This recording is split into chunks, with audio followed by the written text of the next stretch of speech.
answer is absolutely not.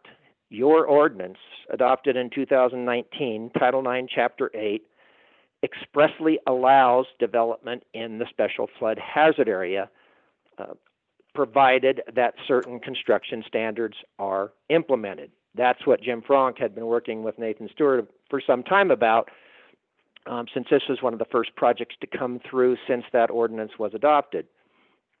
So you allow construction in the special flood hazard area. That's nothing special. That does not require a variance. As such, you are completely consistent with the FEMA regulations. Those regulations, as I indicated in the supplemental narrative, which is in your packet, specifically contemplate building in the special flood hazard area and specifically provide that the purpose of the special flood hazard area designation is to assure that the local jurisdiction then implements appropriate standards. The standards in your Title IX, Chapter 8 are a mirror of the standards that are in the FEMA regs for special flood hazard areas. So the reason the variance is required is it was discovered that in the Shoreline Environs Ordinance, the setback from the, quote, high water line of the river is not what we might normally think of the high water line of the river, but is rather measured from the upland extension of the special flood hazard area, which got much more specifically delineated in the FEMA 2019 mapping. So the variance is required because of that, not because there are any environmental impacts associated with this construction. In fact, as Morgan pointed out, this home is over 480 feet from the river. There is absolutely no evidence in your record of any environmental impacts of this home, and the minimal wetlands impacts have already been addressed by the Corps in a nationwide permit. This is the first case I have encountered that involves this anomaly between the two ordinances and results in such a severe and I believe unreasonable consequence. And that consequence is that a home that is more than 480 feet from the river, built in an area which your ordinance otherwise allows, requires a variance because of this setback issue.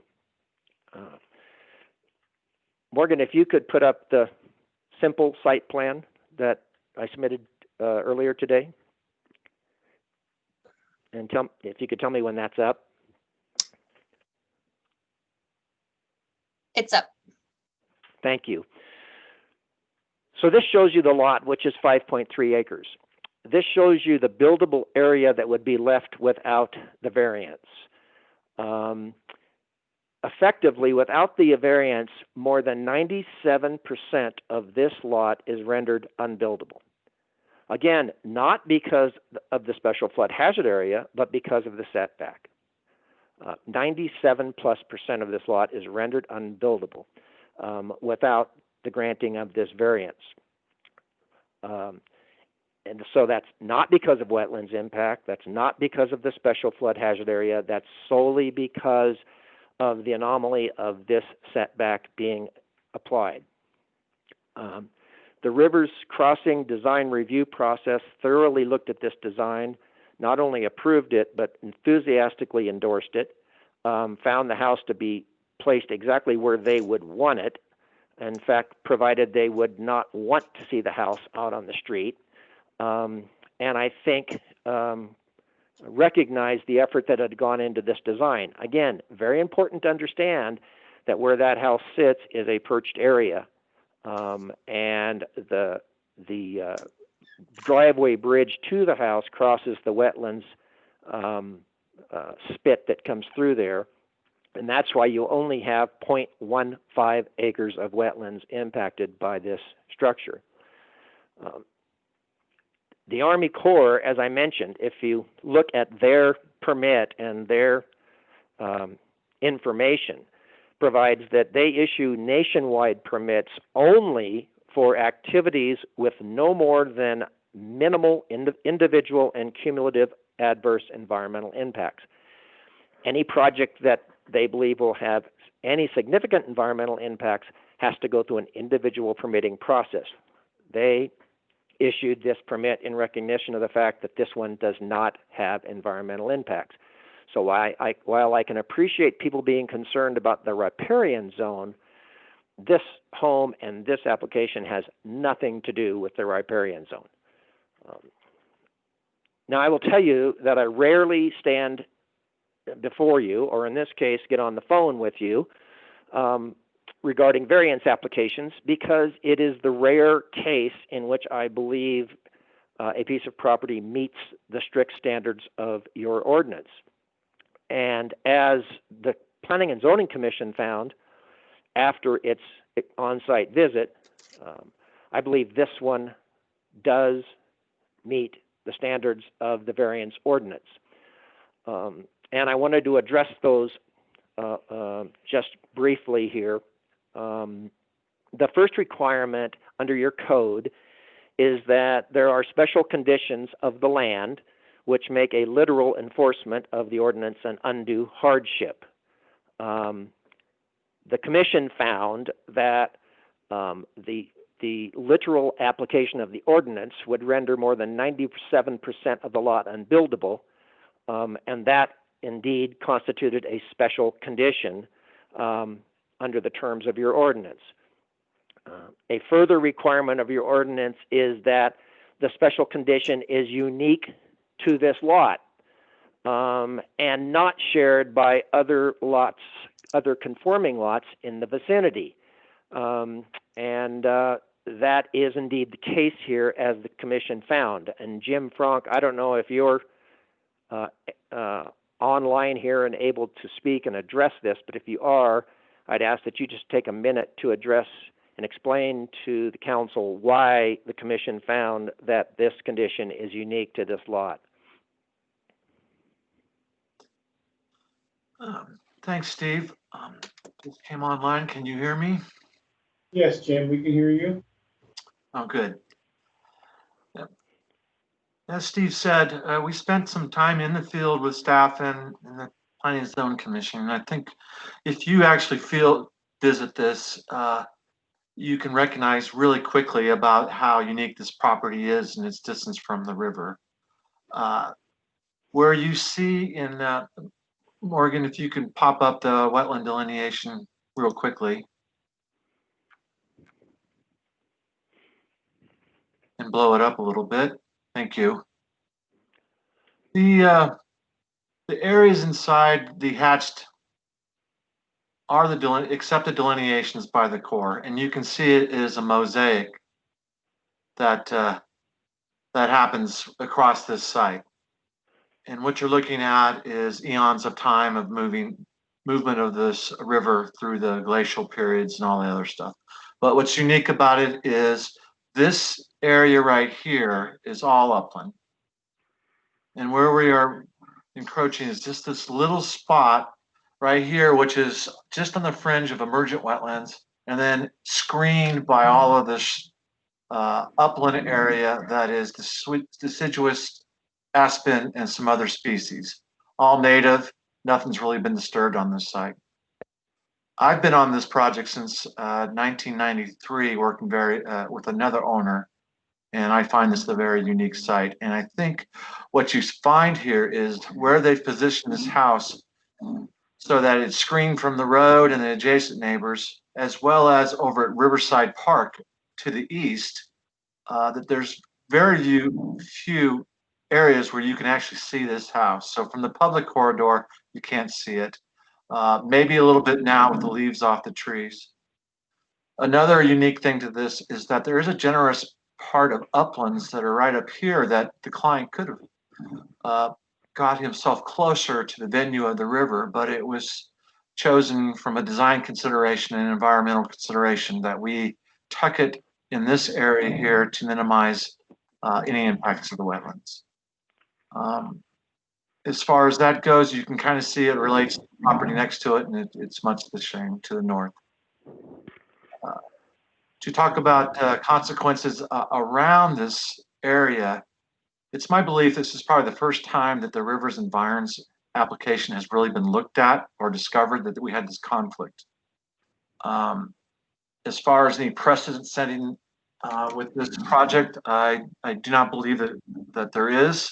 I have gone through and done an analysis of the overlay of the floodplain map, special flood hazard area, as well as the floodplain. And anything to the north has already been impacted, or it's channelized to where there is not a special flood hazard area. The properties to the west, I've all worked on for all the way to the south, east of this property and to the south to Moon Ridge, to where the impact road is.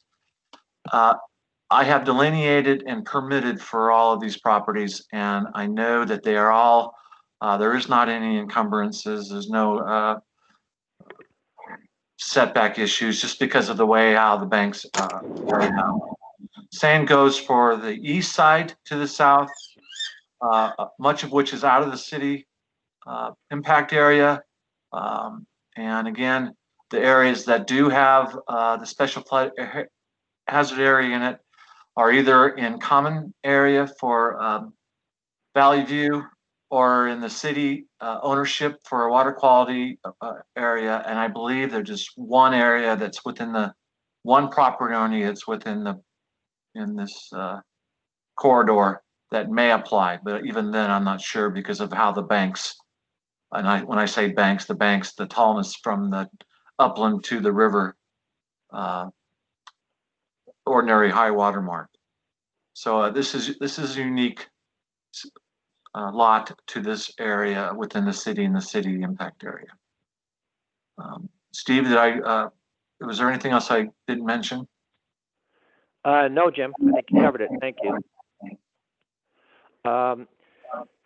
So the next requirement in your ordinance is that the special conditions here did not result from the actions of the owner. The commission found, I think correctly based on the record, that the owner had nothing to do with the creation of these conditions. It is a function of the uniqueness of the special flood hazard area designation. I think I have been able to rejoin. So I'm going to hang up and try joining. Okay, so we see you on the screen.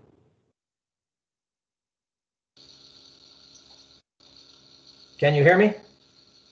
Yes, Steve, and we can see you on the screen. Sorry about that. Not sure what happened there, but I appreciate your patience. It's clear here the owner hasn't created this condition, and that's a requirement in the ordinance as well, and the commission so found. And again, I think it's very important to note what Jim had pointed out, and that is that there is actually a more optimal home site, much closer to the river on this property. But that site would have involved slightly more wetlands impact, but more importantly would have not minimized the extent of the variance being requested. The house was placed where it was placed because of the perched area and because that is as close as it could get to the upland boundary of the special flood hazard area, thereby minimizing the extent of the variance being requested.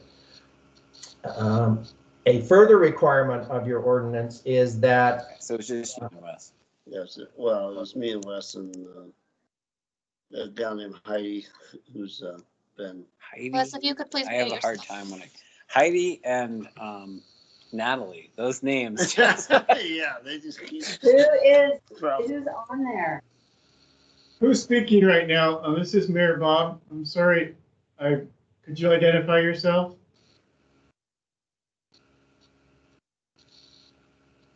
Okay, Sorry for the interruption, Steve. Go ahead. It's okay. It's been a wild night. We'll continue to fight our way through it. So a further question your ordinance asks to address that the commission addressed is, does granting the variance preserve a privilege which is enjoyed by other property in the vicinity, provided the application is not based on other non-conforming uses and will not grant any special privileges. And in fact, on these estate lots, the home being proposed by the Sanders is very consistent with the other homes on comparably sized estate lots, as the Design Review Committee found. And in fact, in nearly every case, the homes are considerably closer to the river, either because they predated the most recent FEMA mapping, or because they are on slightly perched areas that are not impacted by the special flood hazard area. So the commission found that that criteria was also met. And then lastly is the criteria that granting the variance will not conflict with the public interest. And the commission found that this variance would not conflict with the public interest and was in fact not in violation of the comprehensive plan. In fact, they were presented with findings that had language implying that the application was inconsistent with the comprehensive plan, and voted to remove that language, finding that it is consistent with the comprehensive plan. And it's important to harken back to the purpose of the Shoreline Environs Ordinance, which is to protect the riverbank and the immediate vicinity. This house, again, is nearly 500 feet from the river. It is completely visually screened from the river. There is no impact on water quality. There is nothing in your record to suggest any impact on fish or wildlife of any kind. And all the same agencies got notice as usually get notice of these applications. There is no evidence in your record of any impact on the river's edge forest habitat. These are all criteria in your ordinance. There is no evidence in the record of any negative impact on public vistas or on public access. And as the commission found, the application does not violate the comprehensive plan. So these are all the reasons why I believe the commission very correctly recommends to you that you grant this variance. And I want to emphasize that they did so with the benefit of not just popping out there and looking at the building site. We walked the entire perimeter of this property, all the way to the river, all the way along the river, all the way back up, looked at the building site, looked at the setback line. And when you do that, I think the fact that's shown in the simple site plan, Morgan, if you could pop that back up.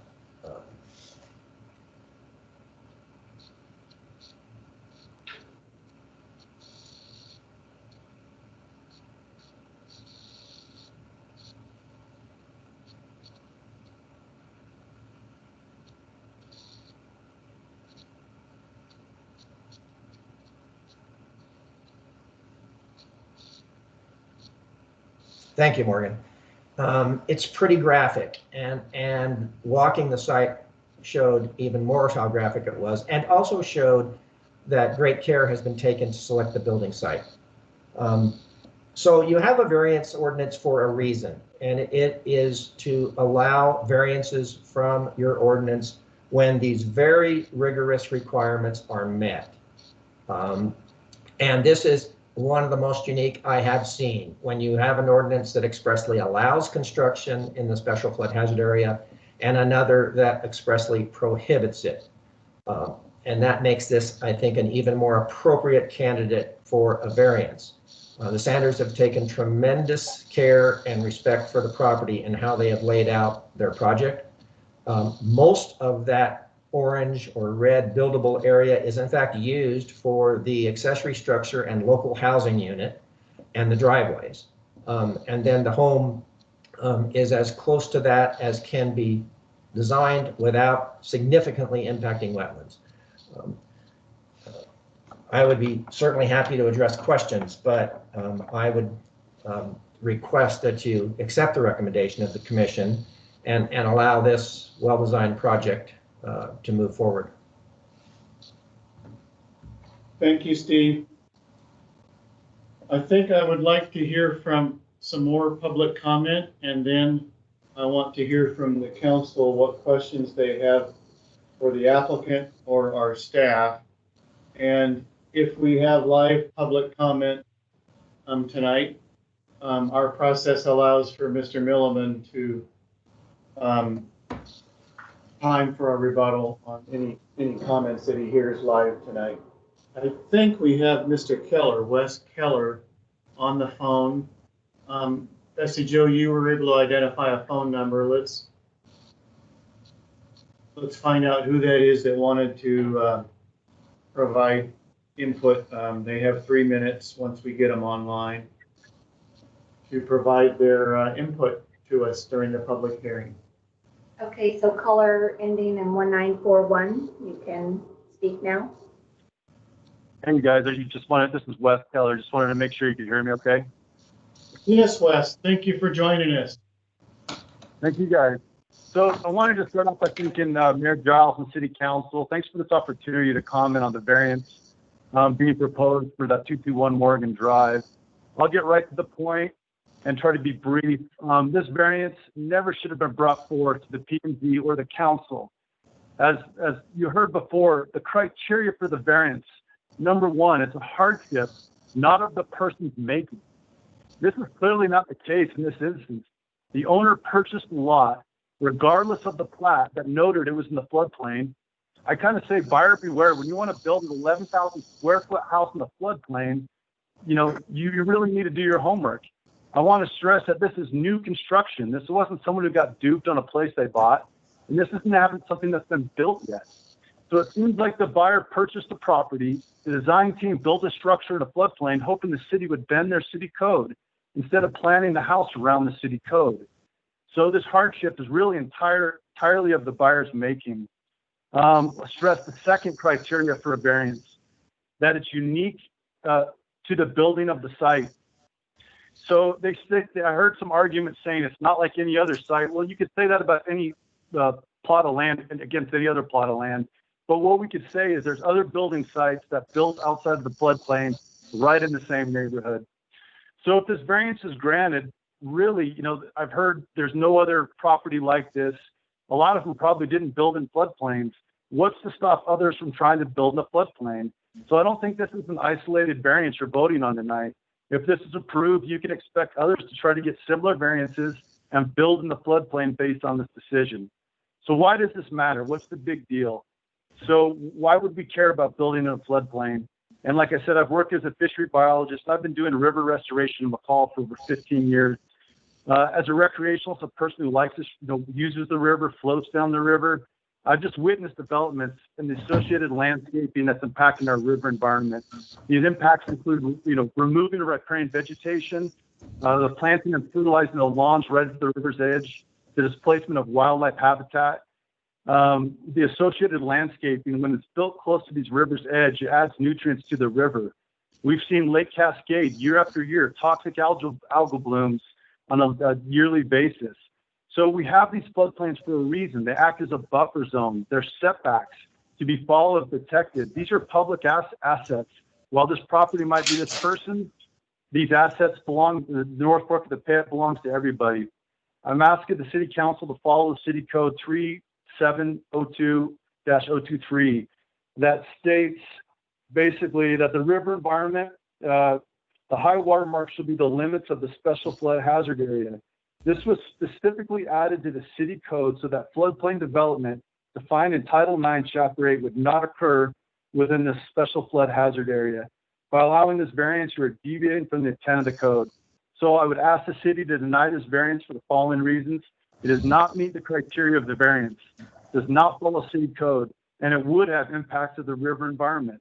I heard, someone say that it's how many feet from the river.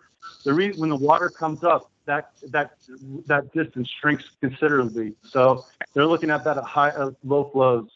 Right now, I would say do the right thing. Protect the river. It belongs to everybody. And deny this variance. Send them back and have them redesign the house that meets the city code. Thank you. Thank you, Mr. Keller. So Steve, before I ask for rebuttal, I want to find out if there's any other people on the line tonight. Do you see any other phone numbers that want to provide input live? I do not. There's some, I didn't know if there's anybody that is on the Teams platform that wants to make a comment. So we'll just, this is Mayor Bob. Is there anyone that wants to, anyone from the public, whether their phone number on our conference call or whether they are on the Teams environment, that they would like to provide input during this public hearing tonight?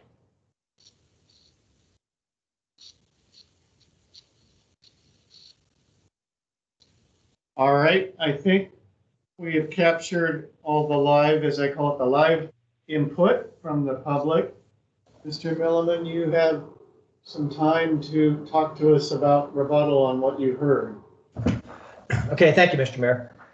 Mr. Keller asked the question, what's to stop others from building in the floodplain? The question fundamentally misunderstands your ordinance. Your ordinance expressly allows construction in the special flood hazard area, not in the flood prone area that Morgan pointed out. Your ordinance allows that construction. This variance isn't being submitted to allow construction in the special flood hazard area. Your ordinance allows it. Mr. Keller says there are a number of bad impacts when structures are constructed close to the river. I agree. And when you have lawns like we so often see on the lake that go right down to the water with fertilizers, those are all significant issues. This house is over 480 feet from the river. And even at the highest flow of the river, it might make it into the flood prone area. But this house has no impact on the river, period. And there's no evidence in this record that suggests that it does. What there is in this record is the Army Corps of Engineers certification that this application does not present any environmental consequences that would justify an individual application. The suggestion that the hardship is at the Sanders making and that the design team just cavalierly designed this hoping that you would approve a variance is incorrect and is offensive. In fact, I think this is the first case, not only that I've seen, but that staff has seen, where the severity of this conflict in the ordinance, it presents itself. I would also note that the Design Review Committee for Rivers Crossing are not a bunch of chumps. They've looked at this project carefully, and they have endorsed it to the point of writing you 4 different letters. I would also note that if you go to the Rivers Crossing website and you look at home sites, which is the map that the Sanders looked at when they bought, guess where it shows the home site for this property? Right exactly where they're building, or where they're asking you to allow them to build. And so this notion that they should have known that a lot of the lot was covered with a special flood hazard area would have been of no consequence in a jurisdiction such as yours that, in accordance with FEMA regulations, allows construction in the special flood hazard area. The line on the plat, they understood to just indicate that below that line you were going to encounter wetlands and you were going to have to get appropriate Army Corps approval if you were going to go below that line. Obviously, had the Sanders had any idea that 97% of their lot was unbuildable, they would never have bought this estate lot. So they haven't created this problem, and their design team hasn't cavalierly created this problem. This is a genuine problem created through no bad faith of anyone. It's a problem created by the uniqueness of this lot, which is exactly what your variance ordinance is designed to address. The advantage here, from my perspective, is this isn't a win-lose situation. This isn't a situation where you grant the variance and suffer a lot of environmental consequences or damage to the public interest or interference with the public's rights. None of those are in play here. This variance, as the Planning and Zoning Commission specifically found, is not in conflict with the public interest, can be granted to allow a responsible construction project. Whether or not, the Sanders want to build a bigger home than some of us would build is irrelevant. It is completely consistent with the homes on the estate lots in Rivers Crossing. And so this is an application that the good news is, I think, not only meets your ordinance, but can be granted without any concern that doing so, one, establishes any precedent. As Jim Frank told you, there aren't other lots like this. And can be granted without concern that you are inviting or allowing negative environmental impacts or actions adverse to the public interest. With that, I would be certainly happy to address questions, but again, I sincerely hope you will pay close attention to the Planning and Zoning Commission's recommendation. Thank you, Mr. Milliman. Steve, may I add a couple comments to yours? Yeah, please do, Jim. I just wanted to point out a couple of things.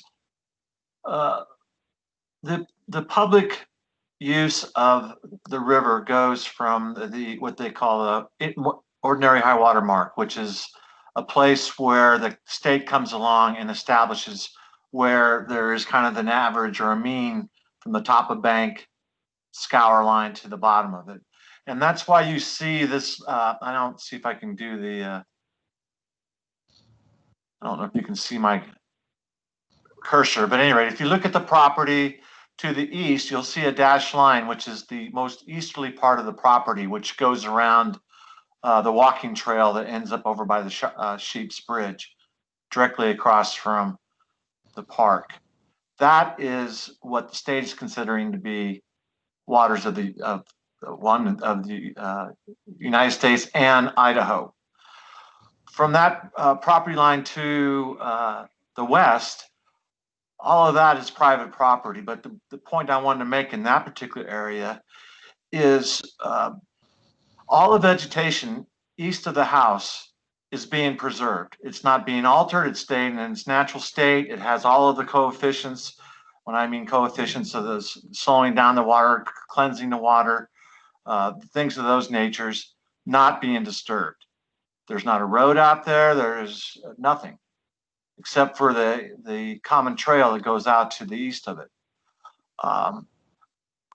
Filling the wetlands needs a permit. To adjust the wetlands, to change whatever's out there, does not, as long as they don't fill it. It's not the intention of the client to alter this native vegetation. No, it's trying to keep it and preserve it because they understand the uniqueness of it too. So I just wanted to point that out, that yeah, there's concerns of the public waters. We all want to protect that. And I think the client's actually going the extra mile of preserving what is out there as natural now. So that's all I got. Thank you, Mr. Frank. Council, do you have questions for the applicant or the staff? And I noticed that some of these issues involve hydrology, and Mr. Stewart, Nathan Stewart, is on board. His microphone is muted, but he is available if you want to ask him questions. And of course, Morgan has been well briefed on all of the issues as well from staff. And then Mr. Frank and Mr. Milliman are on board as far as the applicant. So I'm going to open it up to council members if they have questions. Bob, this is Melanie. I have one question for Morgan. Yes, go ahead, Melanie. I'm noticing on this map that we're looking at right now that the house directly above on our screen is also got a corner within the flood plain. Were they required to get a variance, or was that something that was just automatically approved? Sure. So although our code has not changed, and for the last 15 years or more, we've had these conflicting sections that say you can both build and not build in the floodplain. The thing that has changed, as Mr. Milliman referenced, are our flood maps, and they have become more accurate.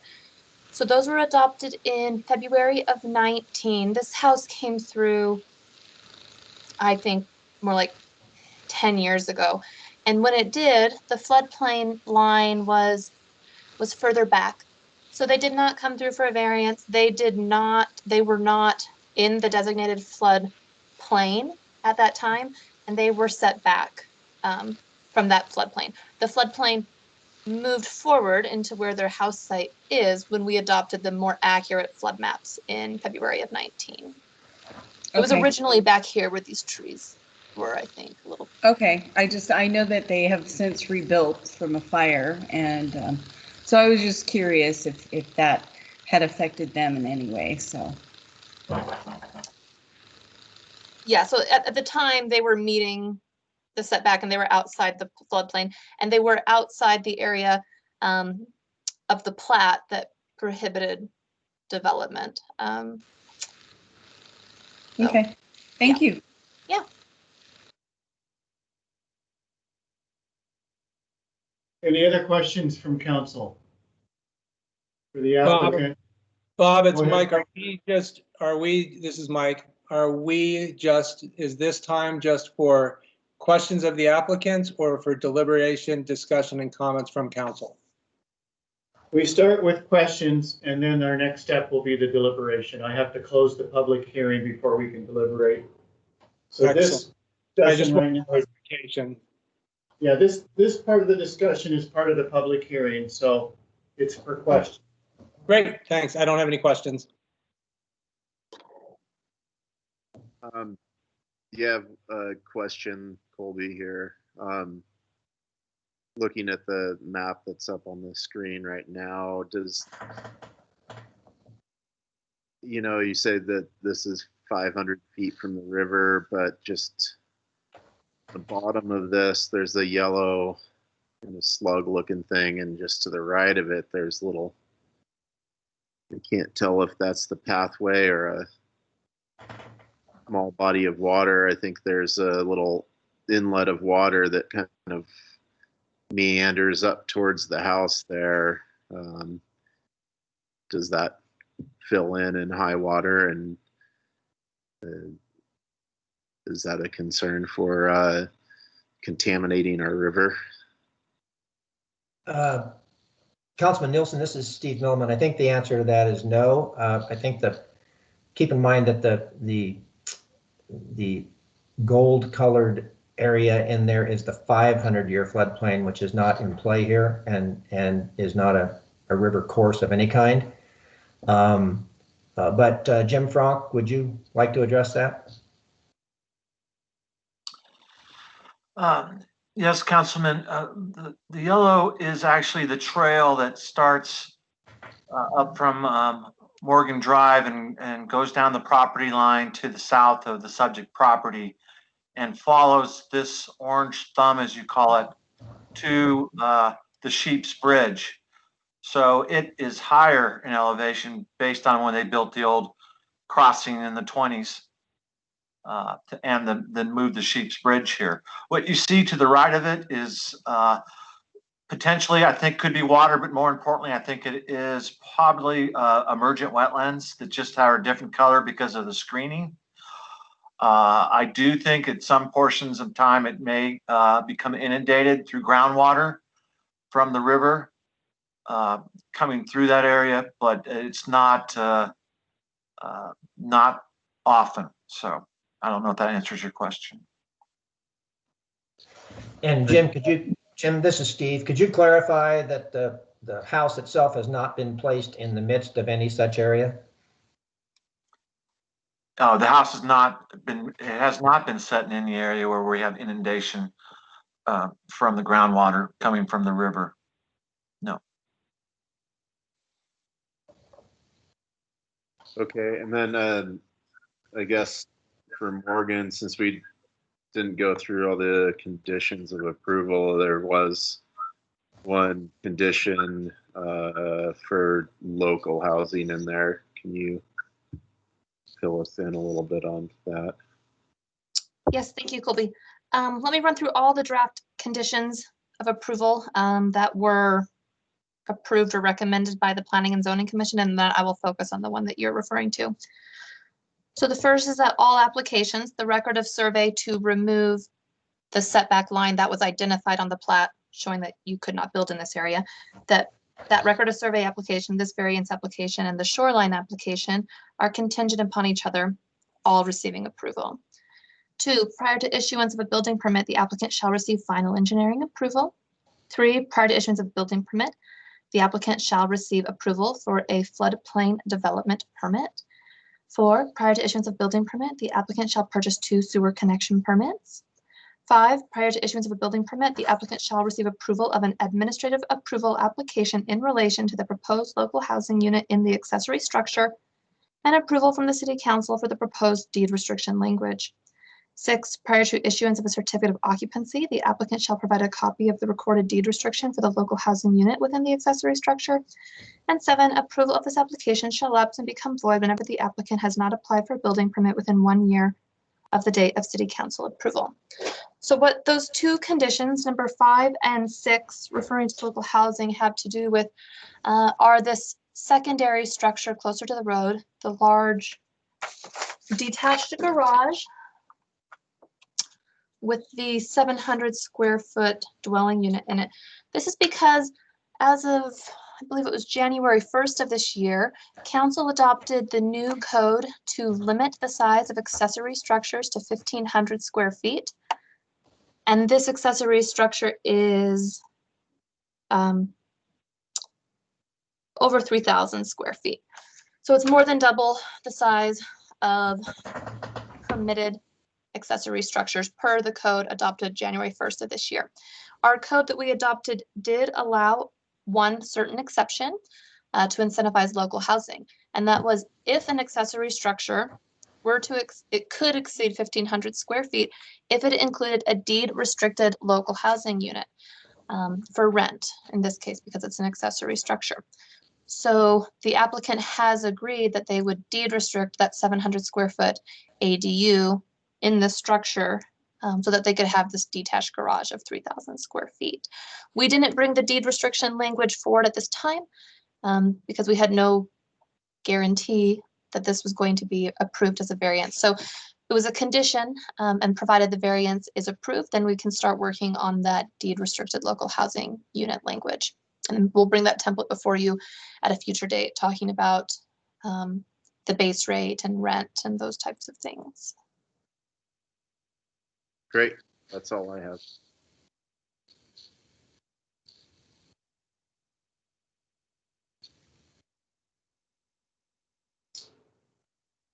All right, hearing no further questions of the applicant or of our staff.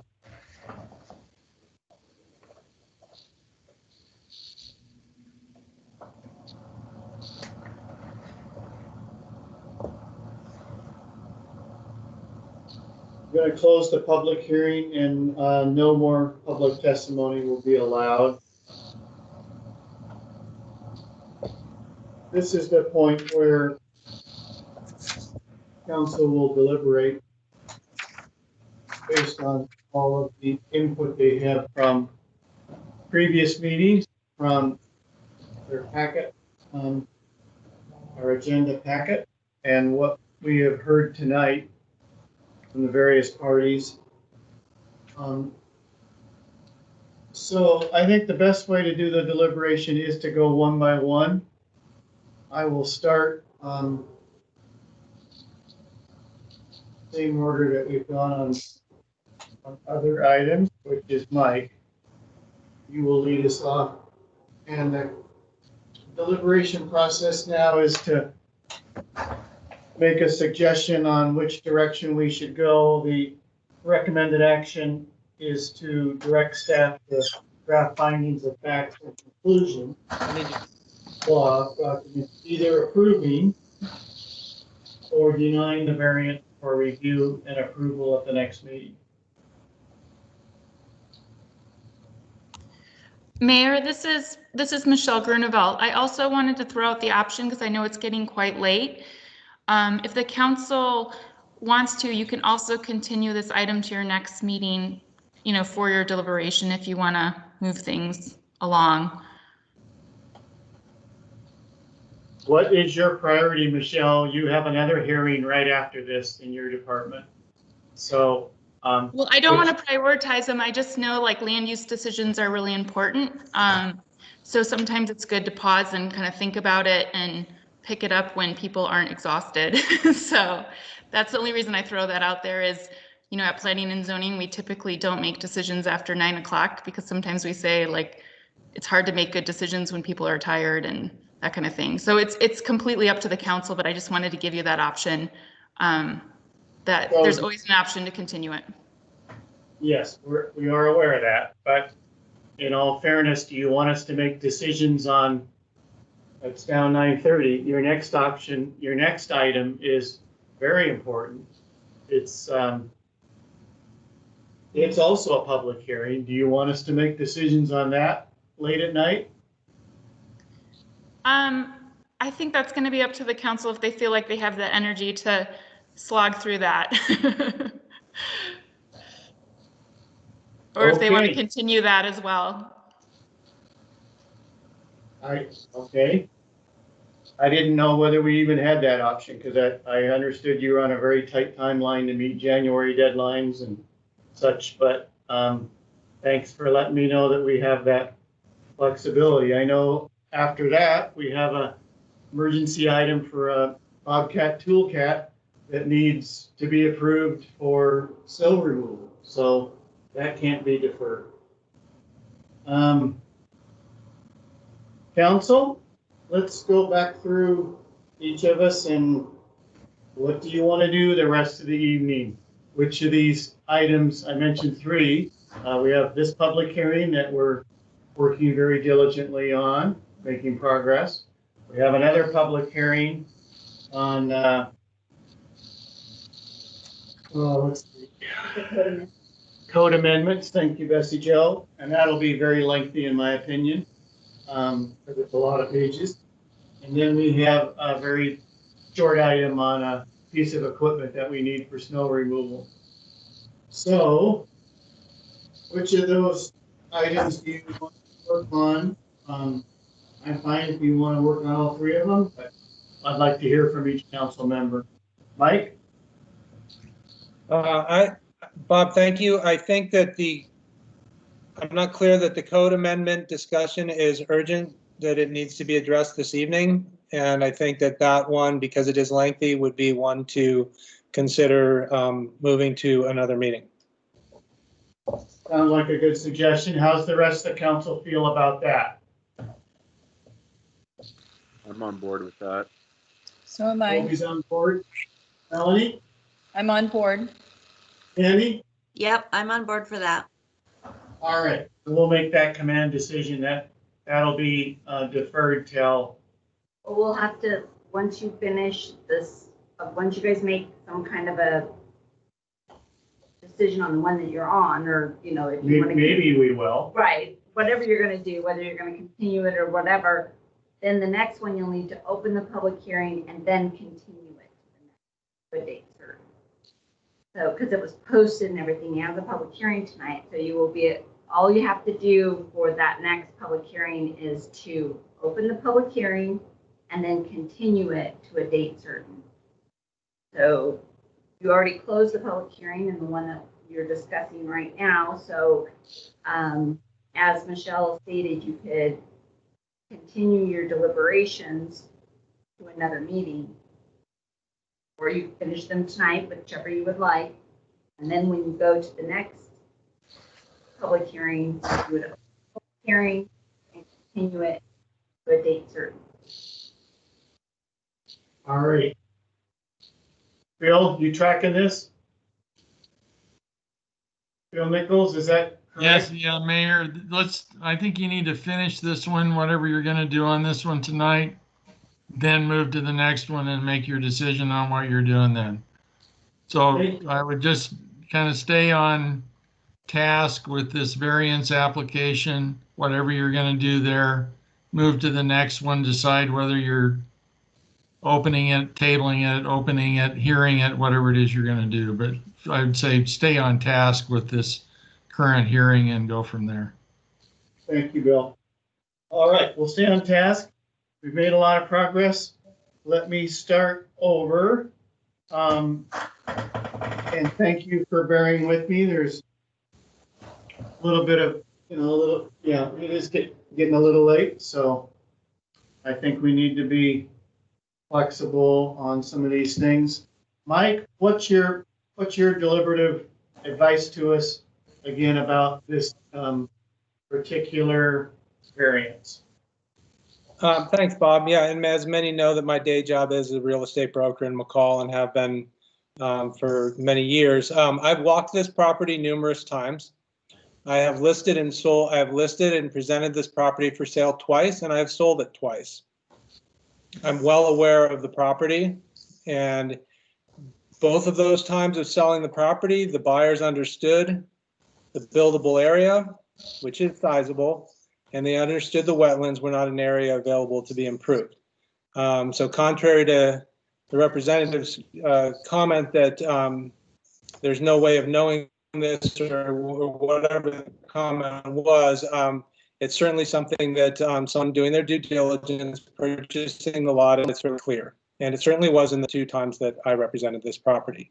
So that also being said, I want to add that I agree with Mr. Wes Keller's public comments completely. I thank him for his comments, and I think those are very valid concerns, certainly concerns that I think many people in our community also would consider important.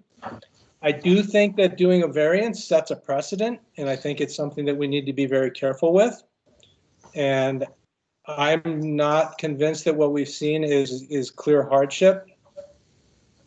I also believe that based upon what Morgan said, adhering to the most restrictive use where we have conflicting discussion in our zoning code and to not build in the floodplain is something that we should honor. That's all I have. So putting that all together, would you recommend, and we're going to hear from every council member, so I'm just asking you, do you recommend that we approve or deny the variance?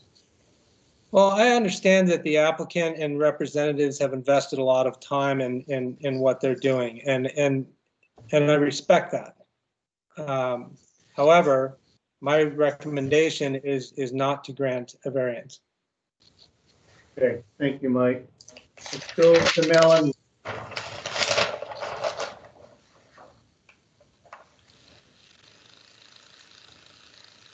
Did you just call for me, Bob? Yes, yes, Okay. Melanie. We're in the thought. deliberation. We're in the deliberation phase, and did you hear the questions I asked Mike? I did. I heard it all. I just didn't hear that last bit of you calling me. So I guess, ultimately, as much as I agree with everything that I just heard from Mike and what I'd heard from Wes and everyone else involved, and even though I too am a real estate professional, I would tend to go with what the P&Z decided based on all of the diligence that they did and the legal considerations that they're going through when they make their decisions. So I would vote with P&Z. To approve the variance. Thank Yes. you, Melanie. Candy, what are your thoughts? Nothing like just jumping in and doing this. So I appreciate everything and all the work that's been done on this. I too believe that it will, by approving a variance, it will set precedents for others. I would like to see,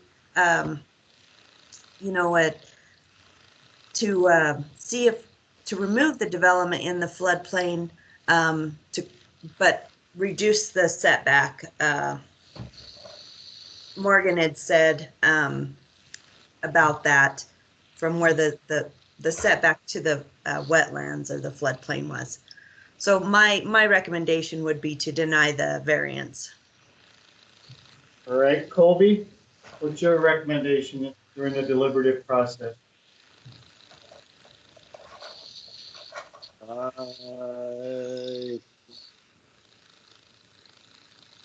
You know, I'm very mixed on this one. I agree with Mike and his sentiment about setting precedents, Gammy as well. And I believe we have these ordinances in place to protect our river, which is extremely important. And as anyone can see that has been here for a while, that it is deteriorating quickly. I don't think this helps it.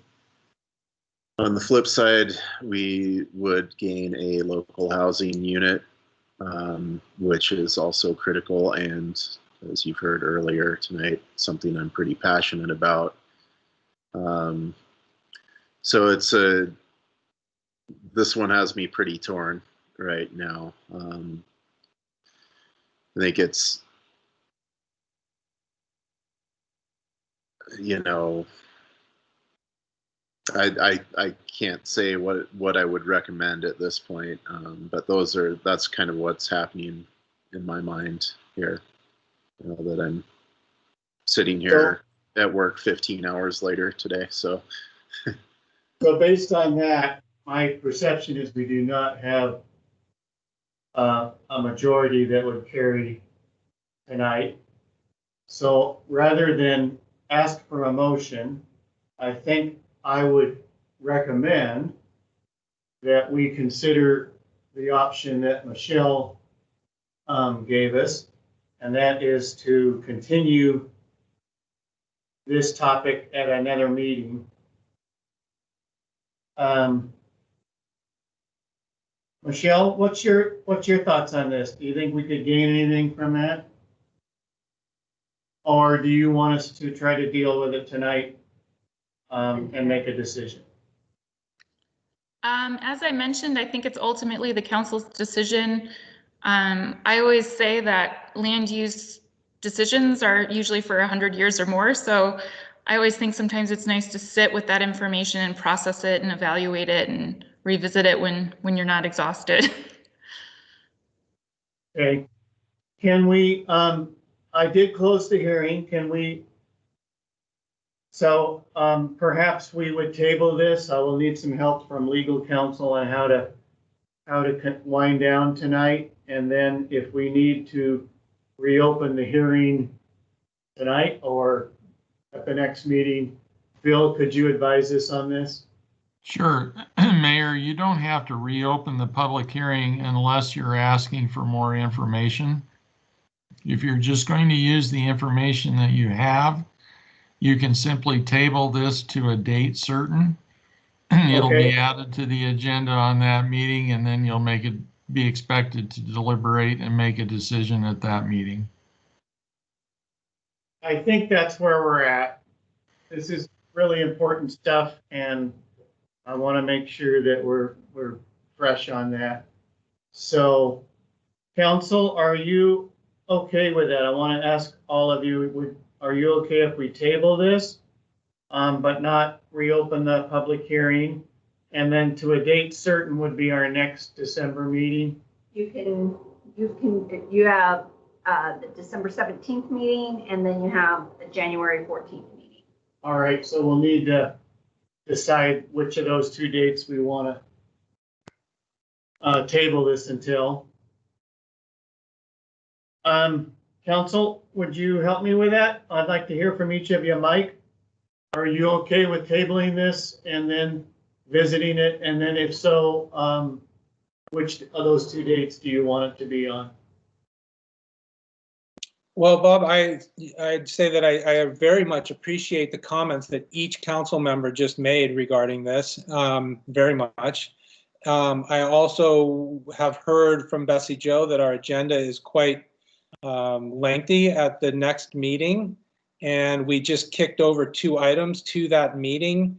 So I just think that for the sake of being as effective and efficient as we can be, we need to balance our meetings. So I don't know whether or not kicking things into an already busy meeting that's going to put us to 10 o'clock or later on the 17th is going to work.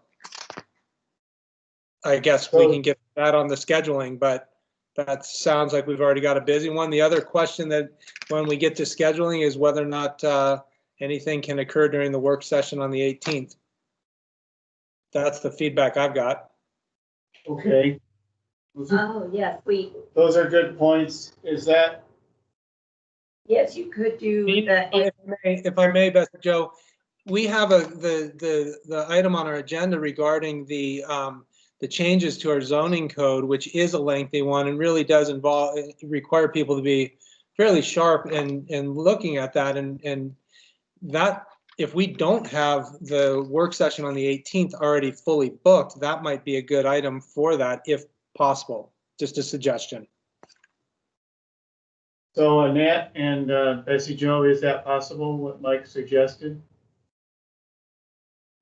Well, on the 18th, it is a full 2 hours. However, I suppose, Annette, well, I think when we get to the upcoming meeting schedule item, we can certainly talk about that. And obviously, to me, pending land use applications are a priority to get scheduled and make decisions on for the sake of the community and the neighbors and the applicants who have put forth the resources to come before you. And so we can definitely shuffle things around off the 17th that aren't as critical, and make room for the ones that you want to carry over. So, you know, we're perfectly capable of doing that as well. I'm not sure that everything on the 17th has to be done before the end of December. So we can definitely take a look at that and accommodate for these items. The other thing I wanted to add also is, and maybe we want to check in with the applicant's representative. We're talking about a house that I think is going to be constructed, probably, if it gets approved, it would be constructed not until the next building season.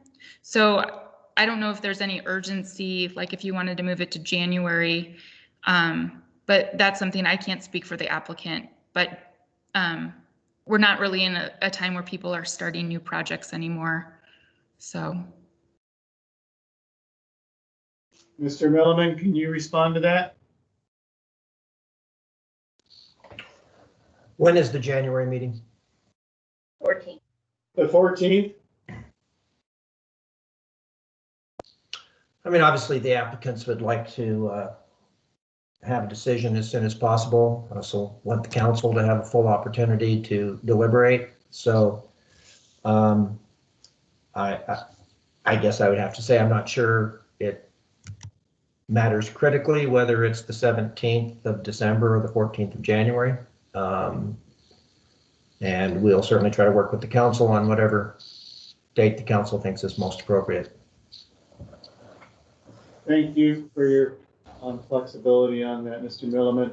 So I think the council heard we do need to pin this down in I believe, Bill, you said it needs to be in a motion, a date certain.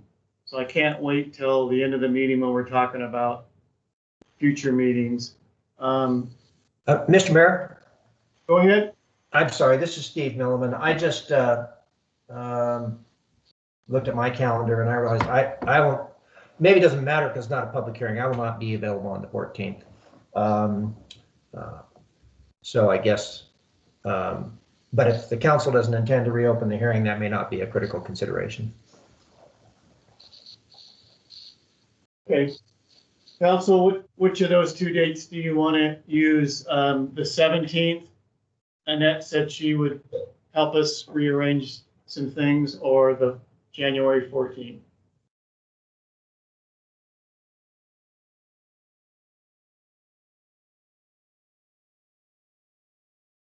What's your preference, Mike?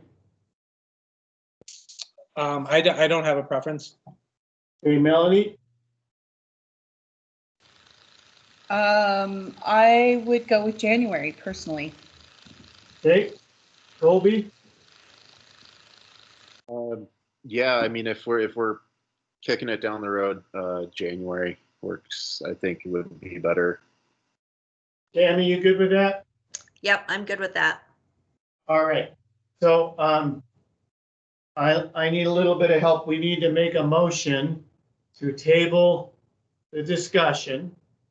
We're not opening up the public hearing again. We're tabling the discussion and deliberation and decision until January, the regular meeting of January 14th, 2021. Is that correct, Bill? That is correct. Thank you. Would someone make that motion, and then we need a second and a roll call vote?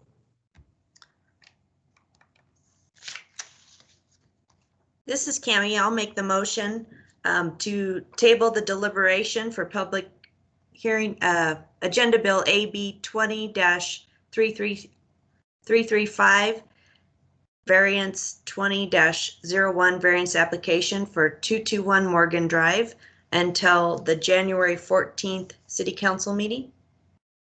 Thank you, Cami. Is there a second? I'll second that, Bob. Thank you, Melanie. I don't think we'll have further discussion on that, so I'll call for a roll call vote. Councilmember Kellen, Yes. Councilmember Holmes, Yes. Mayor Giles, Yes. Councilmember Machezik, Yes. Councilmember Nielsen, No.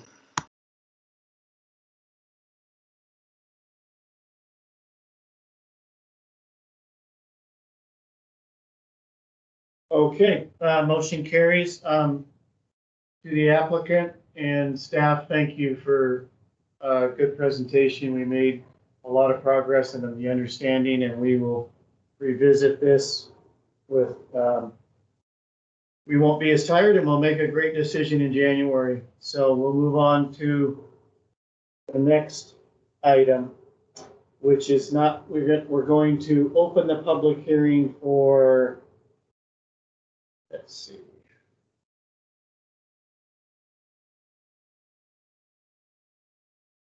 All right, jump ahead here. The next agenda, Bill, is we're not going to work on very much. We're just going to open the public hearing, I believe. So it's a request to approve zoning code amendments to Title III and Title IX related to general development standards. And that's Agenda Bill 20-332. I believe our options are that we wanted to pursue was to formally open the public hearing and hold this open until the December meeting, which is the date on that again? December 17th. Until a date certain, December 17th. Is that correct, Michelle? That's correct. Thank you for your help, and Bill, thank you for your help. So would someone make that motion, and we need a second, and then we will have a roll call vote on that. Mr. Mayor, you need to open the public hearing first.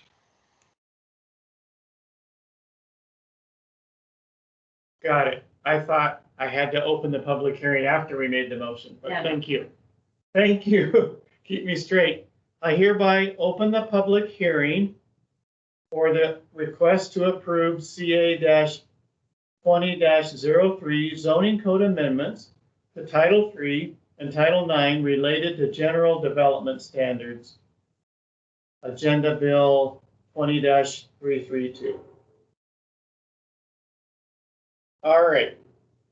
Now, if someone could help me with the motion to table the discussion. Basically the same as the other one, but leave the public hearing open until December 17th at 6 o'clock or 5:30, or it has to be a time and date because you're having the public hearing open. So Speak up, because usually the other people make the motion.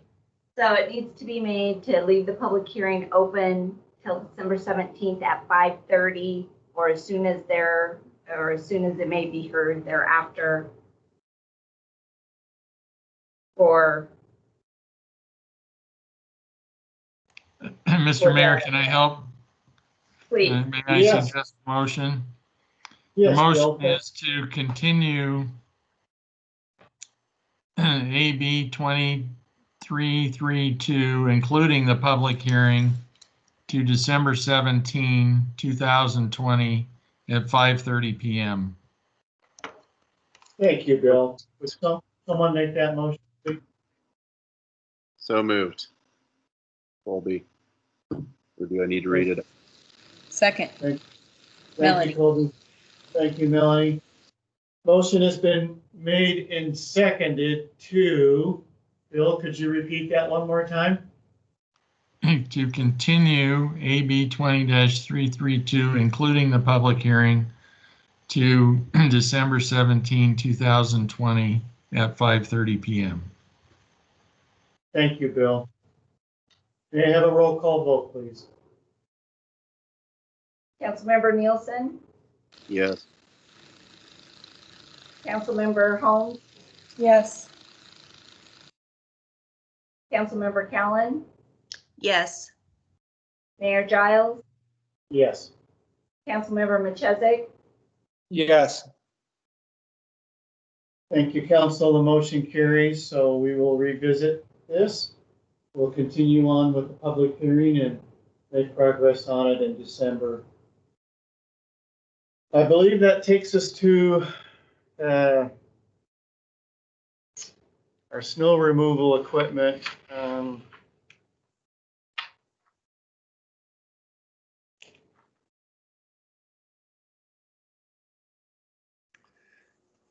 Okay, am I on, Mayor Bob? Say again? Am I on? Yep, you're on. I'm just trying to find in my packet where the, yeah, so help us with that. You're on, and we know you need that equipment. You had a good briefing for us, so go ahead. Okay, so good evening again, Mayor Bob, fellow members of the council, Kurt Wolf, Parks and Recreation Director. This is a request for sole source procurement for a Bobcat Toolcat 5600 utility vehicle. As outlined in the agenda bill, we purchased this same piece of equipment in 2013. It was in for repair, and in doing so, they discovered some significant other damage, likely caused by snow removal. Hard to pinpoint exactly when that might have happened, but the cost to repair and put the machine back together far outweighed the value of a machine with that many hours and that type of use. So the insurance company did total it for a total cost of $27,455. We were planning on replacing that piece of equipment this year or next as part of the downtown sidewalk maintenance program. So with that sets us up well to enter into a lease package as we were planning to do, just with the funding through the insurance claim. So this is just to submit for the resolution for sole source procurement. Bobcat is the only company that makes this particular piece of equipment. It's not like a skid steer or a mini excavator or something of that nature. These are very specific, and no other manufacturers make them. They're very beneficial to municipalities and used, within a lot of other municipalities. So, and it's been extremely valuable to us. So we're looking to put this resolution in front of you. We'll advertise for 2 weeks in the Star News, and then we'll be back in front of you in early January with the request to enter into a lease package, and we'll have all that outlined before you in January. Happy to answer any questions. Thank you, and that was a good packet you put together on the information that we had a chance to read. Questions for Kurt on this?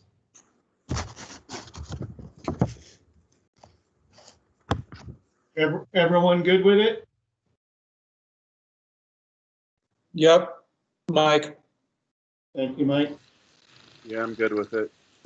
Oh my. I'm good with it. All right, me too. So let's make a motion to adopt resolution 20-30 for a Bobcat Toolcat. If someone would read the recommended action. I'll go ahead and Yeah. make that motion, Bob.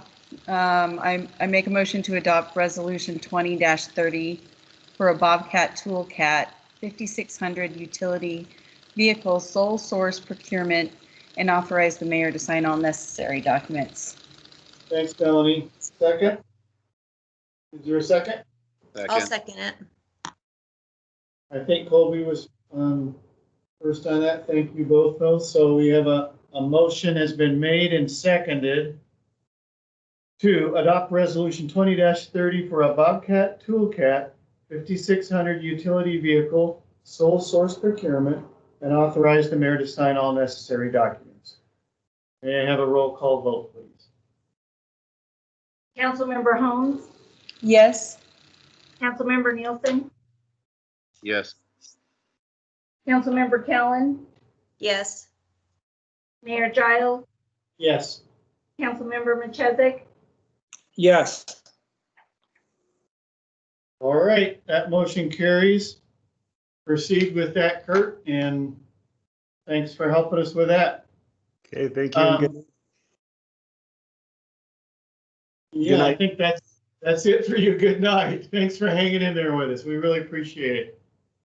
Okay, then Bessie Jo, we have the Limited English Proficiency LEP. It's Agenda Bill 20-328. Request for approval of Resolution 20-25 to adopt this new direction. Yeah, this is a continuation of the resolutions that came before the council at the last meeting to finish out our Title VI program. So again, as a recipient of federal financial assistance, the city of McCall is required to comply with various non-discrimination laws and regulations, including Title VI of the Civil Rights Act of 1964, which provides that no person in the United States shall, on the grounds of race, color, or national origin, be excluded from participation in, be denied the benefits of, or be subjected to discrimination under any program or activity receiving federal assistance under this title or carried out under this title. So the Federal Highway Transportation Act of 1973 added sex to the list of prohibitive factors. Disability was added through Section 504 of the Rehabilitation Act of 1973. Age was subsequently added in 1975 under the Age Discrimination Act. The 1987 Civil Rights Restoration Act broadened the coverage of Title VI to include all federal fund recipients programs and activities, whether they are federally funded or not. This limited English proficiency plan is the limited English proficiency is a term used to describe people who do not speak English as their primary language and who also may have limited ability to read, write, or understand English. A presidential executive order 13166 improving access to services for persons with limited English proficiency is directed at implementing the protections afforded by Title VI of the Civil Rights Act of 1964 and the related regulations. So discrimination in providing services to LEP persons is covered in Title VI under national origin discrimination. So we must provide LEP persons an equal opportunity to benefit from and ensure meaningful access to its programs and services that are normally provided in English. So it's attached is the limited English proficiency plan recently updated and the resolution to adopt that. Thank you, Bessie Jo. Council, any questions or concerns that you have about this for Bessie Jo? None, Mike. None for me. Nope. Nope, I'm good. Thank you, Council. We have the recommended action to approve this resolution written. If someone would read that and make that motion, and then another council member second it, please.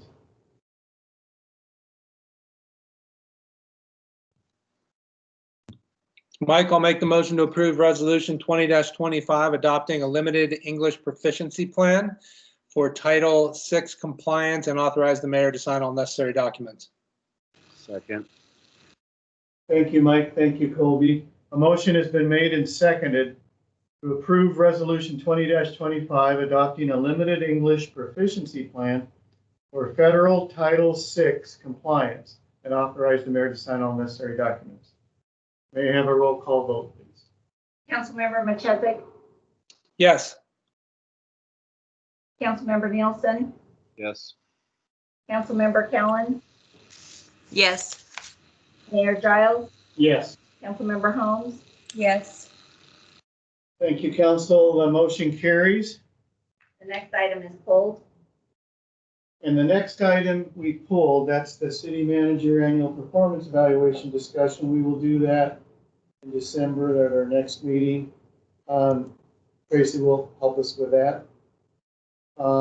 We are now on to our last item, which is review the upcoming meeting schedule. Mayor, if I might, at the beginning of the meeting. Colby asked to, I'm sorry, we had one item that was pulled off the consent agenda. Yes, it's AB 20-327, the request for approval and publication of rezone ordinance 996 summary. Okay. Colby, you're up. Great. I was just digging through here to try to find the motion to make on it.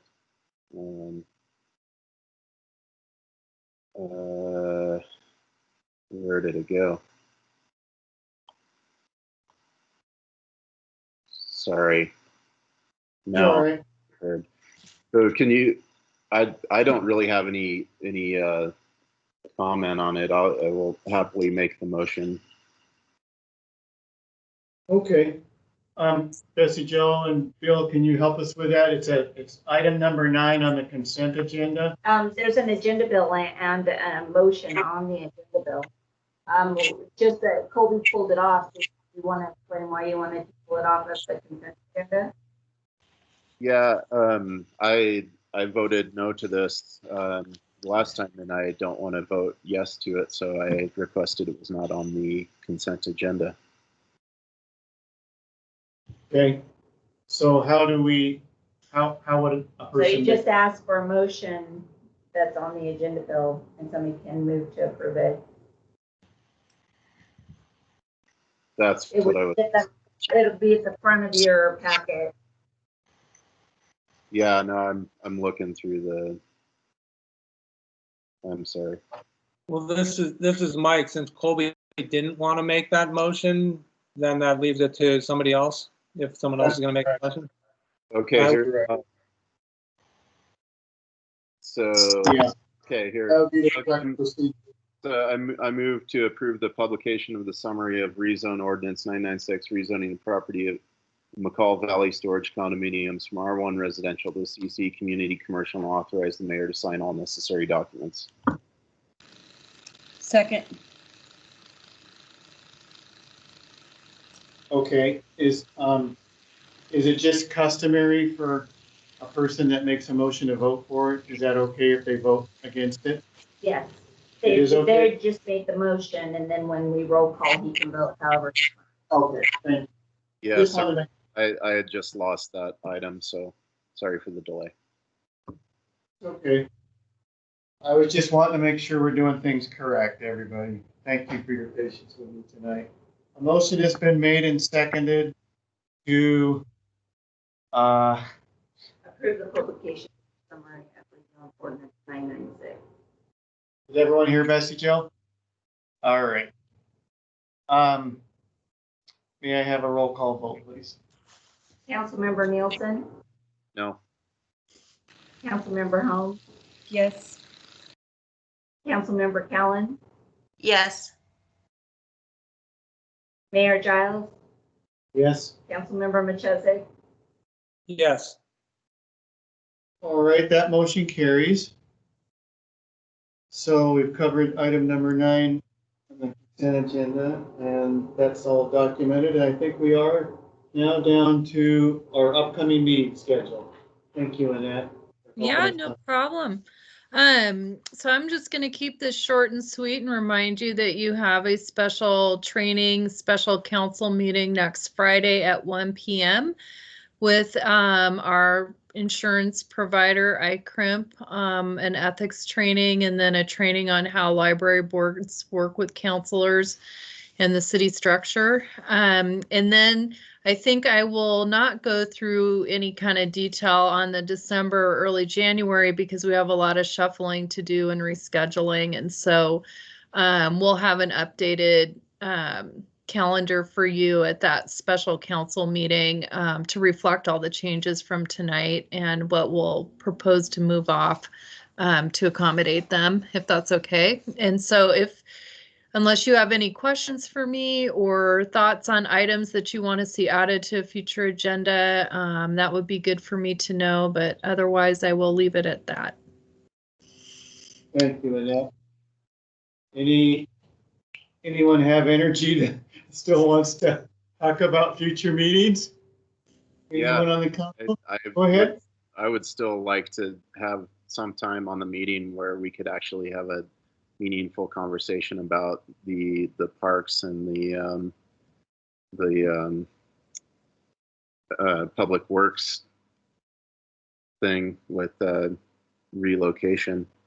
I'm not real excited about being just told that it's too expensive. I would like to know why. Well, we can bring back, as you might recall, we already did a work session on selecting a site for the parks relocation, and a majority of the council selected a site and gave direction to the staff to move forward with that site. So if the council wants to revisit that decision, we can bring back those site evaluations again for you to undo that, I suppose.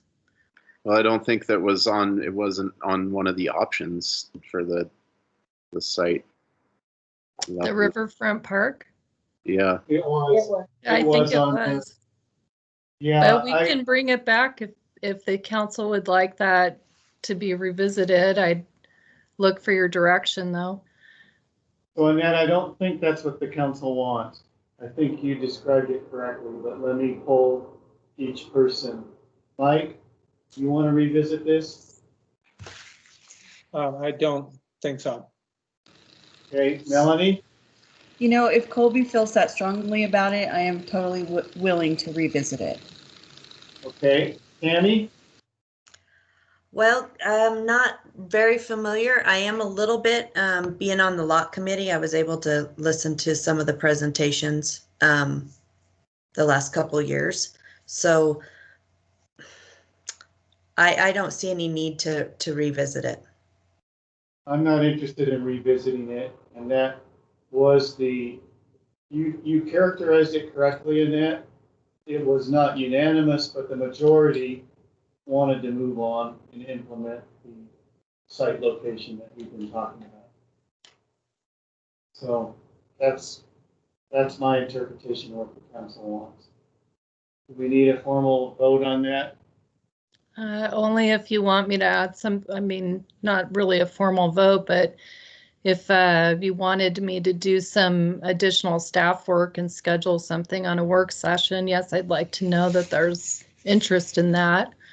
Sounds like you have 2 people interested and 3 that are not, so. Yeah. So, but separately from that, I'm happy to have Kurt and I sit down with Colby or Melanie individually to go over more questions or information or anything like that. I think that's a good approach. Yeah, I mean, I've been trying for a couple of years, so I guess I'll just give up. I think that we're missing a really huge opportunity here, though. And then the only other thing I have with future meetings right now is that I have the impending birth of a child sometime, anytime. It could be any day. So it's entirely possible that I will miss a meeting in December. So just a heads up on that. Okay, congratulations. Congratulations, you got your priorities right. We support you on that. Exciting. Yeah, We do support him on that. And Colby, your attendance is pretty much impeccable. So if you take a meeting out to spend time with family, I think we're all in favor of that. Absolutely. Appreciate it. Okay. Someone make a motion to adjourn? Motion to adjourn. Second. A motion has been made and seconded to adjourn tonight. All in favor, say aye. Aye. Aye. Aye. Anyone opposed, say nay. Hearing none, the meeting is adjourned. Thank you, everyone, for your patience and good work. Good night, everybody. Good Thank night. you guys. Have a good night. Okay, thank you. Good night. Thanks for being at an intense first meeting, Counselor Callan. Yeah, no Yeah. kidding. I'll Nothing tell like jumping in head first, right? That's Tim, right. you did a great job. All right.